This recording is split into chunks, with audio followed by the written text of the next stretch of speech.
All right. Welcome, everybody, to another exciting episode of Under the Dome. I'm your host, Alan Ulrich, here with my partner, Sean Williams. How's it going, Sean? Going good, man. How about yourself? Uh, I'm kind of glad today is Tuesday. I think I'll be happier when it's Friday. Yeah, I have those days too, man. Yeah. It's been a long week and it's already only Tuesday. Yeah. So, but it's all right. When I got the notification on my phone of the name of tonight's show, I was listening to that song. Were you back really there, working? Yep. Van Halen? Yeah. Oh, it gets to the point where I'm starting to think, okay, where I'm running out of titles that are relevant at least to what we're going to talk about in the show. So, yeah, it gets to be a little bit of a challenge sometimes coming up with a good title that fits. Yeah. I can come up with titles that have nothing to do with our topic, but yeah, music songs that have, and without reusing, like I could have used Styx as the best of times and that kind of stuff, but you know, I've used that several times. So, all right, couple things before we get started on the main part of the show. All right, so have you seen the story that's gone out now? Cole Beasley started this, where he's refusing to get vaccinated. Okay. No, I haven't heard that. Okay, so he's saying it's his right as an American to not take this vaccine. Yeah, and completely agree with him too. I get it. It's an experimental drug. It was rushed, but there wasn't safety cuts to this, but not everybody's metabolism is the same. So, Sure. And not everybody's body chemistry is the same. People react differently to vaccines. I know all that stuff. I've seen the stories and things like that. And so I get it. Okay. But at the same time, and the reason why I'm bringing up Cole Beasley is because our third round draft pick, Adebo, has said he doesn't want to get the vaccine. Now, that kind of opens the door a little bit to a different topic that I really would rather not go into. But there are people who believe vaccines cause autism. Regardless of the studies, there are people who believe that vaccines cause autism. They have people who think that, and they have had issues with certain vaccines where people have gotten sick, died, whatever. And the idea is, well, yeah, that's maybe a small percentage, but for the majority of people, and you look at like the polio vaccine, some of the major smallpox vaccines, those kind of things, you save far more people than, you put at risk. Yeah. The issue, I think, is funny. It's twofold. Number one, people are saying, well, if you're not going to get a vaccine, you're putting everybody at risk. And I'm like, wait a minute. Not if they get the vaccine. Right. Duh. That's exactly it. That's how vaccines work. Yeah. If you get a vaccine, if I get a vaccine for smallpox, I'm not supposed, or I should say polio, I'm not supposed to get polio now because that's how vaccines work. You get injected with weakened but live and dead polio, the polio virus. Your immune system learns to defeat it, and it remembers how to defeat it. So that's why you build up an immunity to it. And yes, there's some vaccines where you have to get, subsequent shots and booster shots. We've had those before too. So they're not putting anybody in danger but themselves. That's really who they're putting at risk. So to me, the only thing that's a negative about this is if you come in contact with other people who are not vaccinated, or you yourself get the illness, you get COVID, you could hurt your team. Let's say a Debo, for example, because we're not going to talk about Cole Beasley, but let's say a Debo wins the starting job as number 2 cornerback. Here we are, we get ready to play the Tampa Bay Buccaneers.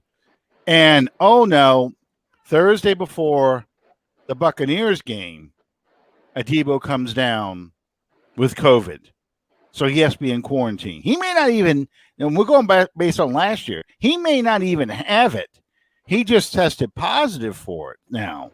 Yeah, and you've got to factor in, you got to remember all those instances last year where players were put in quarantine protocol, and come to find out it was a negative positive.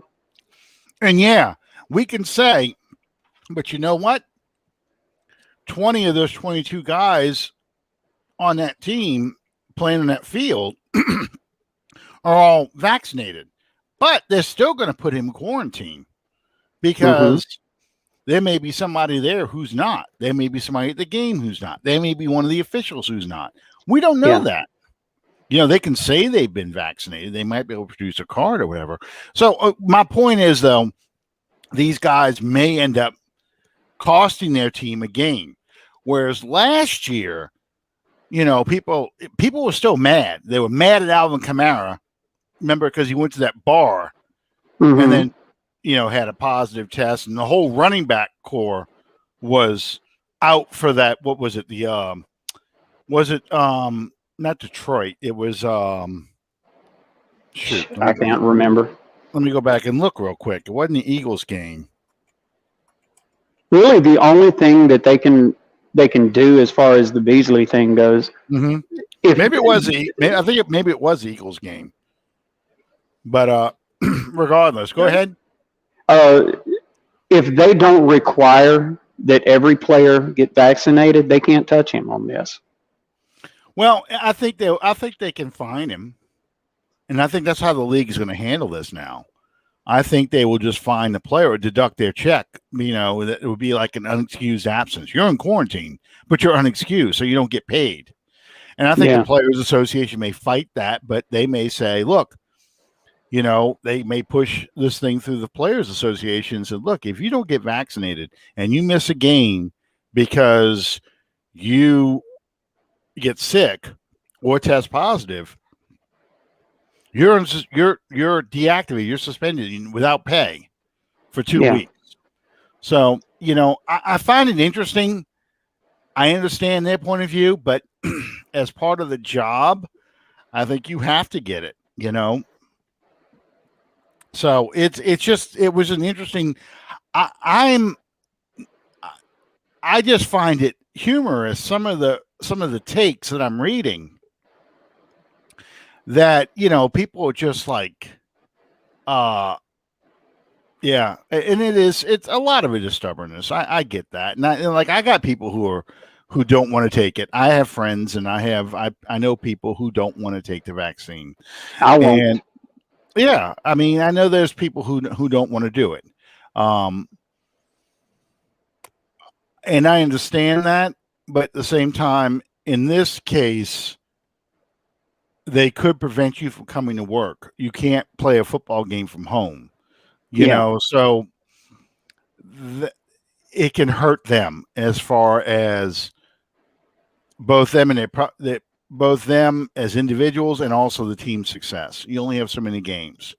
You know, yes, we're having 17 games this season, but those games matter. Yeah, I knew what you meant, Jerry. All right. So that was the first bit of news I heard, and I just wanted to comment on that. The second one, and this was yesterday, Carl Nassib, I think that's how you say his name, defensive lineman for the Los Angeles Raiders. Las Vegas Raiders. Hey, I went through all their cities just now. Okay. You know, I hang out in the 70 to 79 NFL group, the 80 to 89 NFL group. So, you know, I get to see it both ways. But he announced that he's gay. Okay. And I had mentioned on social media on another group that, you know what, given today's culture, even 5 years ago, I think it was 5, might be 7 years ago now. When did Michael Sam get drafted? Do you remember? Oh my God, it may have been 7 years ago. I think so. It's been a hot minute. Yeah, I'm trying to remember now. He got drafted in. Good Lord, he's 31 years old. That means he was drafted in 2014. Okay, drafted in 2014. All right, so 7 years ago now. The culture has changed so much in those 7 years. Then I don't feel it's like, I don't know, a black player announcing that he's got a white girlfriend today or a white wife today. It's like an interracial relationship, something that in the 60s and the early 70s, that was a huge deal. Yeah. You had a Supreme Court decision, the Loving case, about an interracial relationship. But today, no one cares. It's not it. So I think that's kind of how I view this now. That yes, do you remember who Dave Capay was or is? Do you know who Dave Capay is? The name sounds familiar. Okay. Dave Capay was the first professional football player who came out of the closet and announced that he was gay. Now, he did this after he retired in 1975. He came out, he wrote a book about that and talked a little bit about the gay culture and talked a little bit about what it was like as a player in the macho world, especially in the 60s and 70s. He did play for the Saints briefly, by the way. But he talked about that, okay?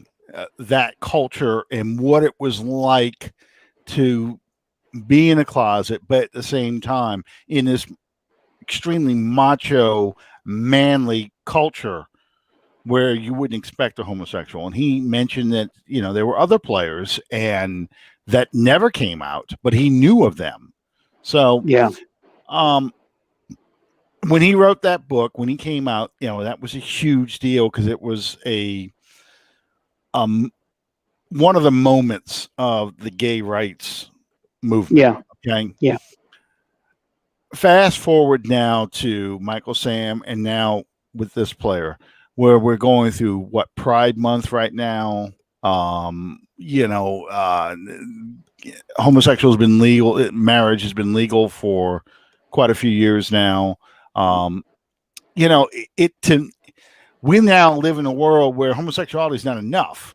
We now have these people arguing there's multiple genders and there's multiple versions of sexuality. Katy Perry said she's now some kind of pansexual. I don't even know. Yeah. I can't keep up with all this stuff. Yeah. Living in these times where it seems like everybody's coming out. Some people, I was always like, when David Ogden-Stiers said he was gay, I'm like, really? You think the rest of us didn't know this? Charles Winchester from MASH, like, yeah, we knew. I mean, it's like that. It's some people when they announced that they're gay, like, oh, we knew. Everybody knew. Rob Halford, the lead singer for Judas Priest, he came out and everybody was like, well, let me see now. The standard image of like in the Police Academy movies, what is it, the Blue Oyster Club, yeah. Everybody in that bar is dressed like Rob Halford, so we kind of got that right. So it's just, that's kind of how at least I look at this. People are saying, well, let's see how long he lasts in the league now. All right. He has been on he's on his third team in 5 years. He spent 2 years with the Browns, who drafted him originally. He spent 2 years with Tampa, and then last year was his first year with the Raiders. He's a good player. He's not Michael Sam, who I felt was overdrafted, and was not surprised. Well, the whole thing about Michael Sam, to me, strictly my opinion and my take on it, he was he got his for all the wrong reasons. You saw the moves made towards him to make a point rather than to do the right thing. Well, yeah, he had a lot of expectations put on him, and people forgot whether or not he was a good enough football player. And you look at the draft guides that came out long before he announced his sexuality. The draft guides had him basically as undrafted free agent. They said he had limitations. He had size limitations. He was a tweener, and he wasn't good enough at either one where you could kind of turn him into something, as a defensive end, outside linebacker. So, there was so much pressure just to get him drafted that he got drafted, in the 7th round, I think? Yeah, something like that. Yeah. And I really felt he was overdrafted.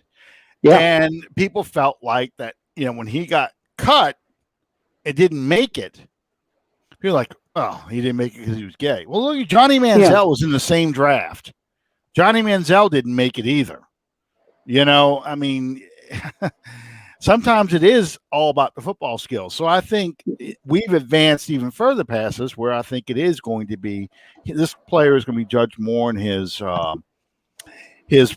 playing ability than the sexuality, especially today.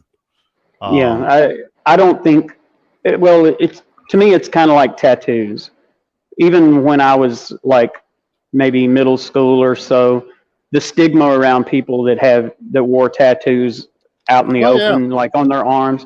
They were drug addicts. They were troublemakers, and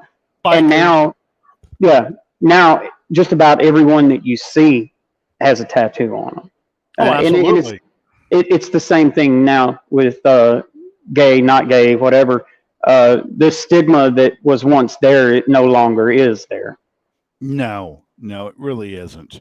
It really isn't. In fact, I think that's part of the reason why we see so many people pushing the envelope, saying they're not just this, they're this, because we're all still part of, I'm going to quote the Eagles here in a book from the 1950s, we're all part of the lonely crowd. This format, social media. It's hard to stand out. And like you just pointed out with tattoos, there was a time where if you want to be a rebel, you got a tattoo. Well, everybody's got tattoos now. They all got stars upon theirs. It's like the Sneetches from Dr. Seuss, one of the books that hasn't been banned yet. They all have stars upon theirs. So, how do you stand out today? Well, you've got to do something else. And whether it's piercings. Okay, everybody's got piercings now. No, not everybody. No, I know, but I'm saying, you see everybody with piercings. You see people with different hairstyles. You see people try every day. They're trying to push the envelope a little bit further to make themselves stand out. Anyway, I'm letting my get off my lawn personality come out here. I'm hopelessly, mainstream, middle of the road, don't do this, don't do that kind of person. So that's just the way I am. Well, people like us, we've still got one foot in that generation that we were brought up in. Yeah. And one foot in the generation that's going on now. So, you think about over the course of our lifetimes, how much has changed and how much people have changed. Yeah. A friend of mine, long time ago, said, when Happy Days, the TV show, came on, it was supposed to be about life in the 50s. Now, late 50s, 57, 58. And this show came on the air in 72, 73, that era. Okay. And look how much the world had changed from the Happy Days era to the 70s. Now, we're talking about 20 years, less than 20 years. Okay. Roughly. All right. Because Happy Days went on to the early 80s. Yeah. Imagine doing a show about the past 20 years. So it's 2001. What the world was like in 2001. Okay. Yeah. Well, we'd be all on dial-up. DSL would be like a new thing. We wouldn't have we wouldn't have smartphones. We'd have flip phones, that kind of stuff. So, the world has changed a lot in our generation. It's kind of, the changes have been a lot more subtle over the last 20 years versus, say, 1970 to 1990. You take those 20 years, or even better, 1960 to 1980. Those 20 years. It's so what we're seeing now is cultural changes, and that's what kind of changes. We're not seeing people look that differently, but we're seeing culturally how different the world is. Yeah. So, all right. So I'm going to kind of steer this one more way here, because we're going to get ready to talk about, the best players in Saints history, and like our all-time best roster. But I do want to mention one other thing, that I heard Mike Detillier talk about this on a show the other day. They were asking about Peyton Turner and where will Peyton Turner fit in this roster. All right. The Saints' first round pick. And on the one hand, Detillier was like, look, he made some statements like, you don't see any big plays this kid makes. You don't see a lot of things going on with him. But on the other hand, he made a point about the changing nature of pro football. That pro football has become a lot more speed oriented. Mm-hmm. And he said with linebackers, what you're going to see with linebackers now is you're going to see guys who used to look like safeties. Mm-hmm. A Steve Atwater, a Ronnie Lott, even for the Saints, Sammy Knight, a big guy, but he's playing linebacker, but he covers like a safety because there's so much of an emphasis on speed and getting players in space, that kind of stuff. So he said, maybe the Saints are trying to get ahead of the curve a little bit, and they're going to bring in more defensive ends who they're going to slip in as defensive tackles, because Turner can play both positions, because this is the kind of football we're playing now, where you don't have, the Larry Zonkas or the Mike Allstott kind of backs who just go in, except for Derrick Henry. We excuse Derrick Henry, but most backs are not the big power backs that are going to go and blow people off the line, where you need big guys to tie them up. You're going to see a lot more shifty backs, like an Alvin Kamara, like the kid in Minnesota, Cook, Dalvin Cook. Yeah, Dalvin Cook. You're going to see a lot more shifty backs coming through. So you're going to need. I'm sorry. Go ahead. Now more than ever, the game has become so specialized. You see more of a rotational type system than you ever have before. You run 4 plays and you got 4 different rotations out there on those 4 plays. It's not like it used to be where a defensive tackle would come out there on the first play and he'd walk off the field on the last play. Everything is about specialization and getting the best matchups. And well, I call it the Sean Payton effect. You see so many guys now who kind of taking pages from the Sean Payton playbook. I mean, how many teams have you seen trying to draft the next Taysom Hill? This is a guy we're going to play. We're going to use him like Taysom Hill, a quarterback, but really he's more of a running back and a receiver and that kind of stuff.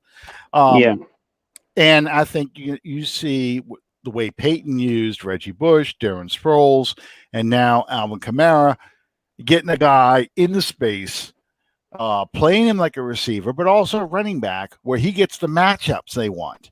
So now you can't have your linebacker can't be just a run stuffer or a thumper. He's got to be a guy who can cover a back like Alvin Kamara coming out of the backfield on the wheel route or coming in and running a little arrow route or the little shallow cross or that little option route that, Kamara just eats people's lunch with that thing, So you need a linebacker who can be like a safety and kind of drop off into coverage and keep up with a back like that. So that's going to be the tricky part when we discuss this, the 10 best players, and then we look at an all-time roster. Keep in mind that I think the Dome Patrol, for example, would struggle in today's game. I think they would probably exploit matchup problems for Sam Mills and Vaughn Johnson. And in their day, Sam Mills and Vaughn Johnson could cover and could, play the run extremely well. But in the specialized offense, they never had to face, yes, you had to face Roger Craig, but Roger Craig didn't play like a receiver. He played like a pass-catching halfback. Yeah. And that's the difference. So, all right. So let's look at the top 10 Saints of all time. Well, number one is a given. Yes. That I was getting ready to say. Let's go ahead and just skip past number one because it's obvious the greatest Saint of all time is Drew Brees. Obviously. I don't think that there's any argument that could be made against that. No. He's a Hall of Fame player. Yeah, he just hasn't gotten accepted yet. Threw for more yards in any other player in NFL history. We can go through everything. Threw for more attempts, more completions. Until last year, more touchdown passes. He threw for over 80,000 yards, over 500 touchdowns. It's an amazing thing. He's got the most 300-yard passing games, the most 200-yard passing, 5,000-yard passing seasons. Most 5,000-yard passing seasons. He still holds the record for most consecutive games with a touchdown pass. It's the highest completion percentage in NFL history.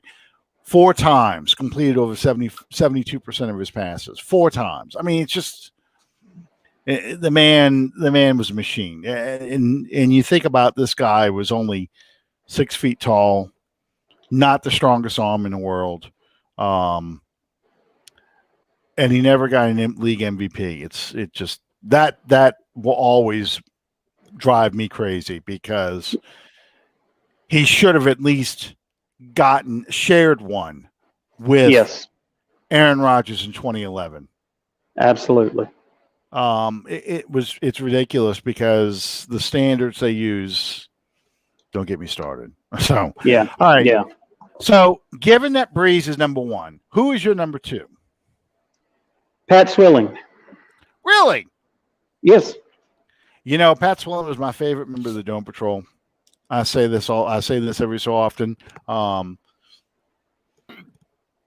He really was. Now, he was a pure speed pass rusher. Ricky Jackson was more of a technique pass rusher. He was much more physical than Pat Swilling. But Pat Swilling was my favorite because when you needed to play, he would blow off that. Yeah, he blew off that ball before that tackle had even gotten out of his stance. Especially when he was gonna blitz, he was coming.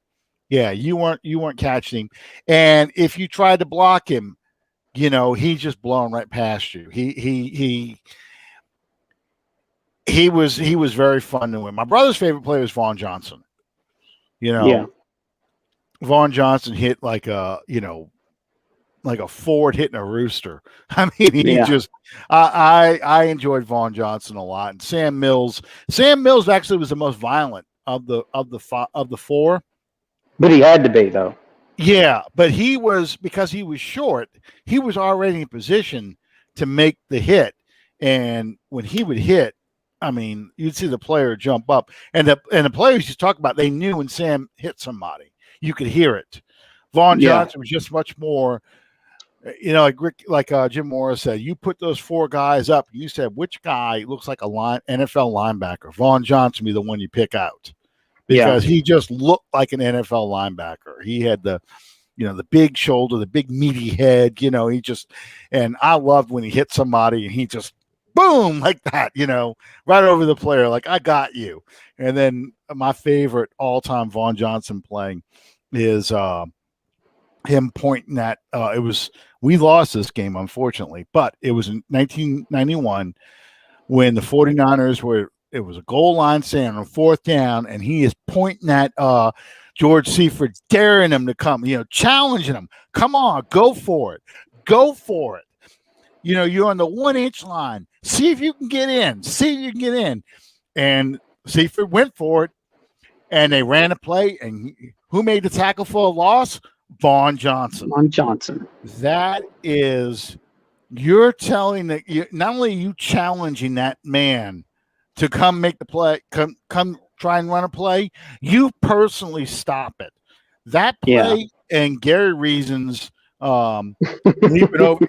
I know it's a different team, but Gary Reason's when the Giants played the Broncos in Denver in the snow, and they tried an over-the-top play. I think it was Sammy Winder trying to jump over the top, and Gary Reason meets him head on in the middle of the air, turns Sammy Winder sideways, and he drops right there. And it was a goal line stand. Same thing. Those are the kind of plays that stick in my mind. It's like, yeah, that's the kind of play you live for. All right. So my next player after Drew Brees would be, and I'm going to cheat. So my next one is going to be Ricky Jackson. That's why I didn't talk about him yet. Yeah. Ricky Jackson, he was great with Bum Phillips. He's the one that, to me, he was the first player the Saints ever brought in who made it his mission to change the culture of that team, of that franchise. It doesn't mean they didn't have great players before him. But here Ricky Jackson came in, and yes, he got paired up with Wade Phillips and Wade Phillips' defense. But Ricky Jackson was not going to be a loser.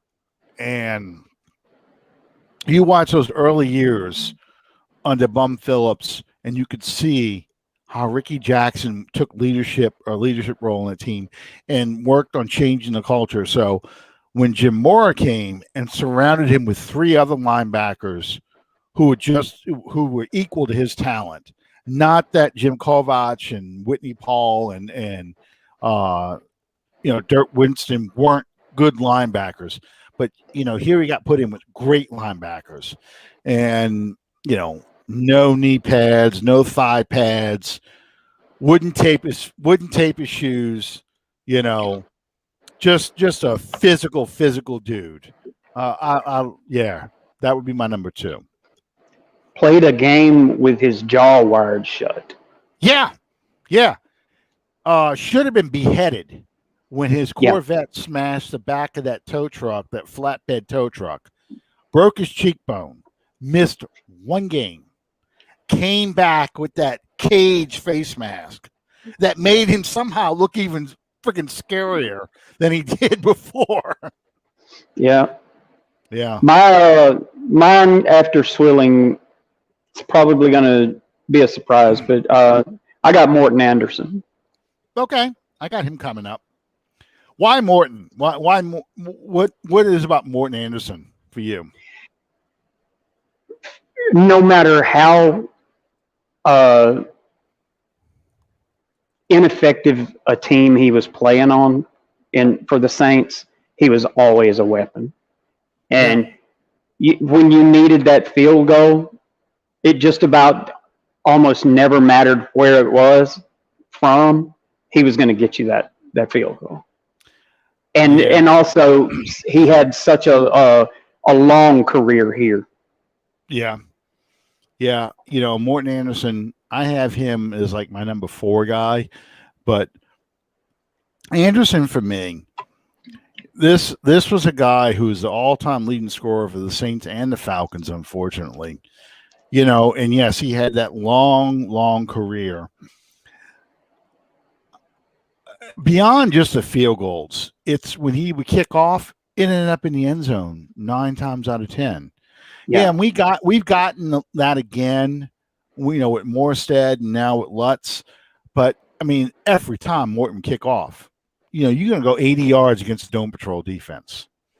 And then that was something. That was something to see, and it got kind of frustrating because you felt like Carl Smith and Jim Moore both, and to an extent Bum Phillips, decided that once we got inside Morton Anderson's field goal range, now we're going to play it safe. So we know we got 3. We'll try and get 7, but we're not going to worry about if we don't get 7. We know we got at least 3. And that's what was absolutely maddening to me. Yes. We crossed the 50-yard line, coast. Whatever happens, Morton's got us. Yeah. Yeah. The play calling was shoddy from there. Well, it was conservative. It was frustratingly conservative. They would run the ball, and try short passes, or they would take a deep shot. Oh, guess what? It didn't happen. And then we're going to run the ball, and then kick the field goal. It was just like, I watched an old game this weekend. I watched the Saints. Well, first I watched the Saints Cleveland game from 1991, opening day. No, I'm sorry, 87 opening day. And then I watched a Rams game. Did I watch? Was it the Rams I watched that from 87? I want to say it was, but just the play calling. I'm watching this going, yeah, Peyton right here would be doing this. Peyton would take a shot right here. Peyton would go to the tight end right here. Where's the seam route? Or he'd probably try and get Dalton Hilliard out on a wheel route right there in the flat. And not Carl Smith. No, Carl Smith did not do that. No motion, or one player would go in motion. Hardly any kind of unique formations. You still had the split backs. You had the single wing with the backs on each side. The fullback behind the quarterback and the running back on the side of the fullback. To the strong or weak side. It's just amazing. So it again, talking about how much the game has changed. You watch, and the other offense wasn't that much different. They were hardly doing any kind of motion either.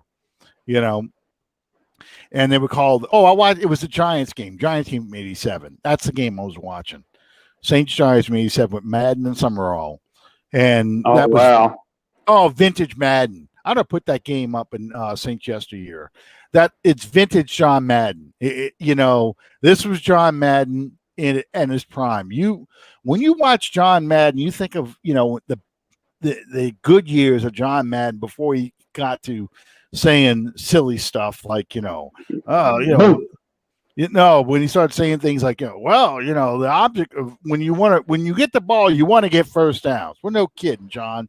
Great. And John Madden would say more things like, say things back then like, you could tell how physical this game is. You look at how much sweat, and he's circling the wet ass of a lineman. How much sweat's right here. This guy's been working hard.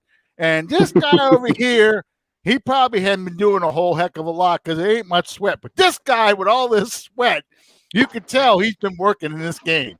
That's what was funny. Or the buckets, the Gatorade buckets.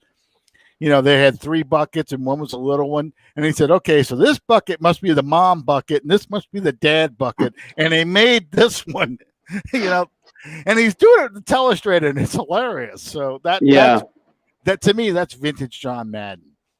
And in the Saints Giants game, it was a lot of good John Madden, and he said a lot of good things about the Saints offense. They kept going. Classic Carl Smith. Don't get a first down. It's 4th and short, because on 3rd down you needed 7. You ran a 5-yard pass pattern, and the receiver got 6 yards. So he's like, the Saints are good. I'm enjoying this game and stuff. He says, but they just don't have enough weapons. You can't keep coming up short on 3rd down like this. You've got to start converting these things. And he's right. And that would be the thing that would haunt that team the entire time you had the Dome Patrol in existence. Yes. But my third player is Willie Roaf. Again, Hall of Fame player. Just like Morton Anderson, my 4th guy. Willie Roaf is the best left tackle we've ever had. Absolutely. On the all 90s team, on the all 2000s team, for the NFL. And ironically, the player we got when we traded Pat Swillen away, just a fantastic left tackle. I've just dominating guy. Only one person who gave him trouble. That was Chuck Smith with the Falcons, of course. The only guy that ever gave Roaf any trouble. Anybody else, Roaf pretty much erased. So he would be on every single all-time greatest Saints team I would put together. He is my permanent left tackle. I think it's Willie Roaf, and then you got to go about 10 slots before you get to the next great Saints offensive lineman. And it's probably Ryan Ramczyk at this point. But I put Jari Evans probably ahead of him. Jari Evans, Carl Nix. But I have Ramczyk right in there. But it's Willie Roaf and then the large gap. So yes, absolutely. I've only got one offensive lineman on my list, and it's Roaf. But after Morton Anderson, I got Ricky Jackson, who we've already discussed. All right. And then Roaf. Okay. So who do you have after Roaf then? Or Roaf and Jackson? Actually, I couldn't decide between the two. So, and I know we said we weren't going to do the Dome Patrol as a single. But I have Sam Mills and Vaughn Johnson. Okay. All right. We can let that slide as long as it's not the whole Dome Patrol. And I think the two of them go together. There was a year where the Saints went to a 4-3 and Sam Mills was the middle linebacker in that 4-3 alignment. And I want to say that's 1994. Yeah, that's 1994. If you can find it on video on YouTube, I'm sorry. Saints Falcons was a Sunday night game. Jeff George is the Falcons quarterback. It is so empty in the Georgia Dome and so freaking quiet that you can hear Sam Mills call out every single play the Falcons were going to run. You can hear him. You can hear him say it. And it's the 1994 game. I remember that because Jim Everett hits Michael Haynes on a skinny post, and Theismann. First off, Theismann drives you insane because he all but how do I put this politically correct? He if he could have had Jeff George's baby or played in Jerry Jones, June Jones's offense right then, come out of the booth and play in an offense, he was doing it. That was hey Genevieve. That's how bad it is listening to this game because Theismann shot himself the whole game, but it's a fun game to watch because the Saints kicked the Falcons' ass. They really I do. feel the same way listening to a Saints Cowboys game with Troy Aikman doing the. Yeah. I used to make fun of Andrea Kramer because I always said she was in love with Steve Young. So when the Saints would play the 49ers, Andrea Kramer had to talk about the 49ers. Her eyes would sparkle when she talked about Steve Young. So, I'm like, come on, Andrea. I know you're in love with Steve. All right, that took us to number 6. Okay. Who did you have at number 6? All right, wait a minute. Well, I thought I had 5. So you had more Sam Mills and Vaughn Johnson. I was going to say my number 5. My number 5 was Willie Roaf. Oh, well, I skipped over my number 5 then. My number 5, because I have Brees, Jackson, Roaf, and Anderson. My number 5 is Leroy Glover. I've never seen a defensive end as much fun, a defensive tackle, as much fun as I enjoyed watching Leroy Glover play. Oh, my God, that guy. The 2000 season is his masterpiece. It really is. And he, of course, tied Pat Swilling for the all-time sack record. But, I loved hearing him talk. I loved watching him play. I loved everything about Leroy Glover. I loved his story. Here's a guy that comes from the Raiders. They cut him. We picked him up for $100, basically as a off the waiver wire, and here he becomes an All-Pro. I was so pissed when he was gone. I blamed Hazlitt for that, and that to me that destroyed that defense. That man, when I wanted to see a big play happen, a big sack, Leroy Glover's got it.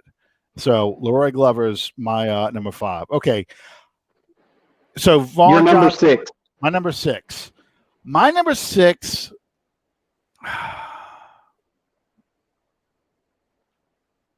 I'm probably going to forget somebody, so I'm gonna shake this up a little bit. My number 6 is going to be Archie. Okay. I used to have Archie up a lot higher, but again, Archie, I know it's nostalgia. I know he never had a winning season. I know all the sidearm throws and everything else, but Archie was the guy that, to me, was the first great player the team had. He was the first franchise player that we had. Yeah. In my mind. Yeah, and he unfortunately was saddled with the worst organization that refused to build anything around him until it was late in his career. Yeah. And then when he seemed to be turning a corner because he made 2 consecutive Pro Bowls, the whole bottom fell out of the organization. And they bring in Bum Phillips, who wants to bring in totally different players and stuff like that. Yeah. I've often wondered, let's say in 1979, or 1980, 1980, the Saints trade Archie to a team like the Raiders, okay? And Archie replaces an injured Jim Plunkett in the 1980 season. Does Archie take that Raiders team to the Super Bowl instead of Dan Pastorini, who broke his leg? Yeah. I've wondered what would have happened and how Archie's career his legacy would have changed had he gone to a team like the Raiders. But instead he was traded to I've heard interviews with him before where he said, I forget the GM that traded him. It was Bum. It was Bum. Bum was the GM. He said, I've said this before. I wasn't mad at Bum for trading me. I was just upset that he traded me to Houston because that organization was in worse shape than we were. Yeah, because Bum Phillips was rating that team for his players because he was trying to rebuild those Oilers teams in the NFC. And that team was in total rebuild mode, and they didn't have a good coach. They had an unpopular coach. Because they got rid of Bum. And Bud Adams got rid of Bum because he felt like this was the best that team could be. So it was time for a rebuild. He did it again in 1993 after the 93 Oilers. He did it again. He took that team apart because 93 was the year they were supposed to do it. They got Buddy Ryan in there. That was the year that team was going to finally get over the hump and get to the Super Bowl because they had the Buddy Ryan defense. So Bud Adams has done it twice. I was just saying, I know you just stepped out, but I was just saying, Bud Adams, the Oilers, had done this twice. He fired Bum and went to a rebuild. He fired, he blew the Oilers apart after the 93 season and went for a rebuild, then moved that team. So, So that Archie's going to be my number 6. Just because my number 6 was Sam Mills and Vaughn Johnson. Yeah. And I do have a shocker at number 7. Okay, who's your number 7? Thomas Morstead. A punter, really? Yes. I mean, I'm not going to... For the same reason as what we said about Morton Anderson. Mm-hmm. You think about the length of his career and just how much of an effective weapon he was with what he did. Yeah, it's true. I mean, he was a kickoff guy. He did ambush.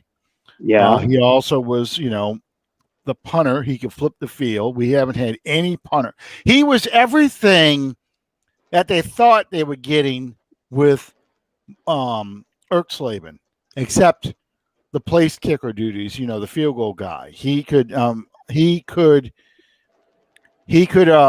kick off into the end zone and punt to flip the field. Yeah. But and he was I still can remember that 2009. He was a 5th round draft choice. In 2009, when we drafted him, people were like, why are we drafting a punter? Even though we went through punters that 2008 season, why are we drafting a punter? And he turned out to be a great one. So great. And people are upset that he was gone. I'm upset he's gone. I want him back. I haven't even seen these other 2 kickers, and I'm like, they're not going to be Thomas Morstead. I want Morstead. Yeah, so I totally get that. That makes sense. And one of the enduring images that I have of Morstead was after the Minneapolis Miracle, when all the players had gone to the locker room. He lined up at nose guard for that extra point. Yeah.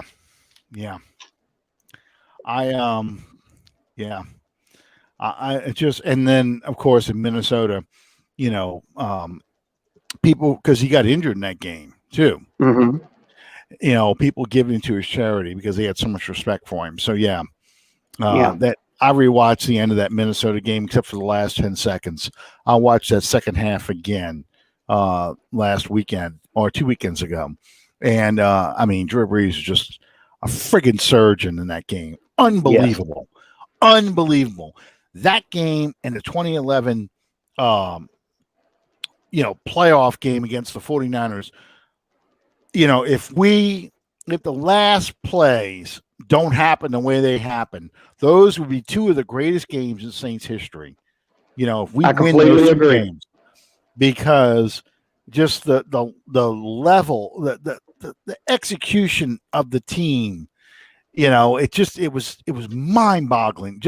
And then I was reading on the flight. I read the entire Jeff Duncan, Brees, Peyton when I flew to Virginia 2 weeks ago. I read the entire book on the plane, and he describes those 2 plays and those 2 games, and just the unbelievable performance Drew Brees did, and just gets lost in history. Yeah. It really does. So who's your number 7?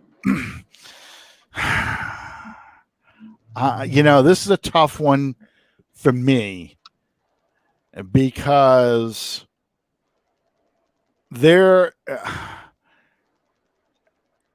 I'm gonna say his name, but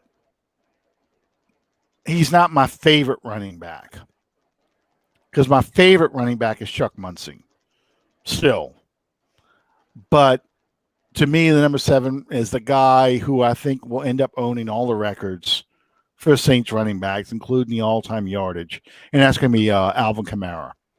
I mean, I used to say, okay, he was especially back, third down back. He's not a guy who can carry an offense. I don't feel that way anymore. You know, there was only one currently active player that I even considered for this list, and that was Michael Thomas. Yeah, I can see that. Celebrate a player who had 0 plays in several games. Who are you talking about? Who's my brother talking about? You know, I don't know who he's talking about. He'll come in a second again. Yeah, I mean, my thing with Alvin Kamara is just, I think he's going to take an even greater role now that Brees isn't around. He's going to have to. That's the only way I see this working. Yeah, to carry this offense. The 6 touchdown performance on Christmas Day was amazing. But my thing is just the unbelievable balance he has. Yeah, you know, he is. I don't think he could have played in other eras with the Saints, but I do think he's the best for this era of pro football. I completely agree. Oh, that's what he's talking about. Okay, Moore said having no punts in several games. Yeah, the guy who would mark himself inactive on the active list because, he didn't play because the Saints never punted. You know, that was I'm going to switch gears just a little bit. That was the first game I ever saw with no punts in an entire game was Bills versus 49ers. And I want to say it was 93 or 94. But it was a Bills 49ers game. Never had a punt in the game. It was just an unbelievable game. And I was like, man, you'll never see that again with, no punts in a single game. And like Thomas Morstead would do this and Drew Brees would do this routinely where you would have games with no punts. Now the other team would punt. But I'm just saying, that a game with, an offense that never punted, it's just amazing. Okay, who's your number 8? Number 8. Okay, I'm going old school here. Yes, his interception record has been broken. And yes, people can argue there's some better safeties in him. But man, Tommy Myers. Tommy Myers, for a little guy, he couldn't play in today's game, but he used to love to jump up and just nail you. So I really, really enjoy watching Tommy Myers play. To me, if I wore a 37, I got to have Myers in the back. I know about Gleason. I know about you, but I got to have Myers in the back for me. That's who 37 is to me. Yeah. My number 8 is actually a safety. Oh, who you have? It's probably Sammy Knight. Yeah, the other guy I was thinking of. My two favorites, two best safeties, not counting the dude that's in jail that we can't talk about. Yeah. But the two best safeties in Saints history, Tommy Myers and Sammy Knight. So yeah, it's a 50-50 coin flip, but I was going with Sammy Knight just because he was such a friggin' hitter. Yes. And my number 9, yet another linebacker, Mr. Jonathan Vilma. Ah, yeah, my brother remembers Tommy Myers. Yeah, Vilma. People have asked me before. Okay, who would you take at linebacker, Vilma or Mills and Johnson? I'm like, it's tough because Vilma was a 4-3 linebacker, and Sam Mills, even though Sam Mills played in a 4-3 at the end of his time with the Saints, Vaughn Johnson and Sam Mills were 3-4 linebackers. So it's hard for me to say. I would go with Mills and Johnson over Vilma only because they had longer careers with the Saints. Yeah. But Vilma was probably the smartest linebacker. Yeah, that was the reason that I chose him. He was like Peyton Manning on defense. Absolutely. And to round out my top 10, the only wide receiver that I had, Marcus Colston. Okay. All right. I have Colston at 9. Probably the same reason you do. I mean, the most productive receiver. My last image of Colston before Colston was Eric Martin, but my last Mm-hmm. image of Colston was sending him over the middle and him coming up with the ball every Every time, time. Every every time. freaking time. I mean, just an amazing player, just tough guy, and never made a big deal about it. He point to the sky and that's it. Yeah. That was his touchdown celebration. Yeah. Um, my number 10, you're gonna probably guess. It's pretty obvious who my number 10 is. I'm sorry, most productive tight end to ever play for the Saints, ever, ever. I don't want to hear anything else. Hobie Brenner? Hobie Brent. No, John Tice. Yeah, Henry Lusk. Let's go through them all. John Farquhar. Uh, Okay, I'm lost now. Cam Cleveland. No. Yeah. No, Jimmy Graham. I'm sorry. The man he was in the most productive offense in Saints history in 2011 team. Yeah.